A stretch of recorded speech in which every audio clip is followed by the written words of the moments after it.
connection to Palestine and my daily life here in Bellingham, and trying to collapse that distance of time and space and bring these families closer to everyone here. And so I've been giving these presentations that I developed in collaboration with the families who I'm closest to, which feature their own photos and pictures and writings and things that they want, things that they have generously shared.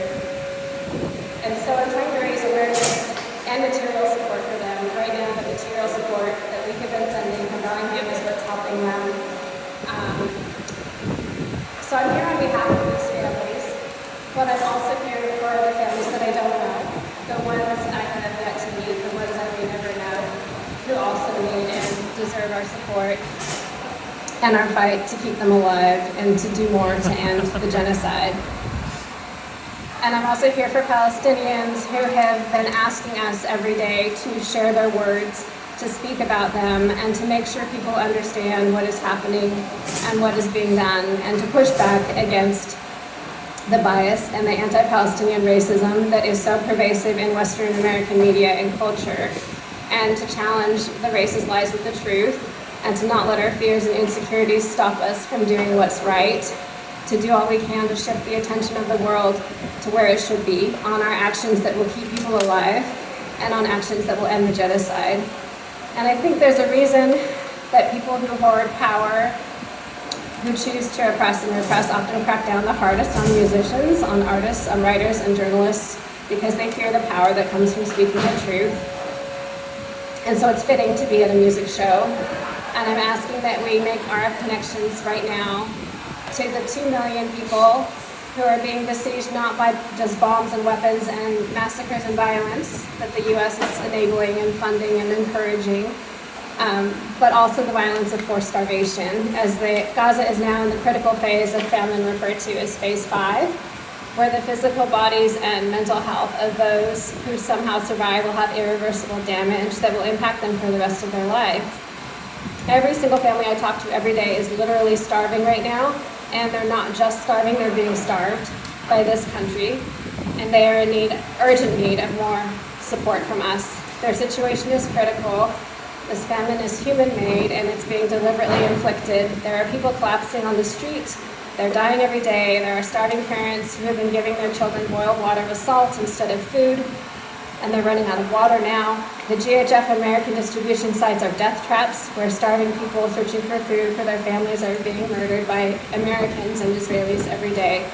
Flowers become something people risk their lives for. People have said that when they find food, it comes at the cost of the lives of those who did not survive. It is flour tainted with blood, food soaked in grief, and yet we have not been able to stop it.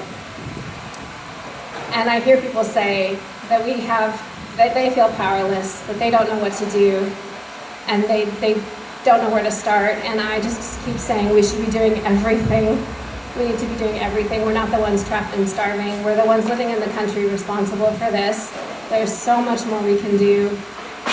And I think to think about those in power, it's an incorrect framing where it helps make us think that we're the ones that are powerless. And I just ask you not to let a sense of helplessness immobilize you, because we're not powerless. Every single one of us has some kind of power that we can use. It's on us to recognize that, and we can't hide from it. I think that there's a tendency in our dominant culture to focus on our own individual lives, and that emphasis is intended to keep people feeling complacent and helpless, and we have to break through that. We are losing more people every single day, and we have to do more. And so if you don't know where to start, I say look at the spaces that you're in, find and create opportunities to speak up and speak out, bring this awareness into every space. If you need help exploring how to find your place, please come talk to me and to Lyra and my husband. We're going to be at tabling. We have ideas. We're involved with local organizations and initiatives. The direct aid is one of the most impactful things you can be doing right now. And I'm going to end with quoting the words of a Palestinian man who I speak with often in Gaza, who shared something this past week. He's given me his blessing to always share in my community anything he's written.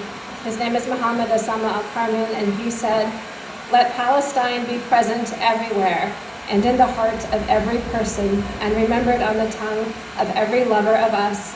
So let Palestine be the talk of everyone." Thank you so much. From the river to the sea, Palestine will be free.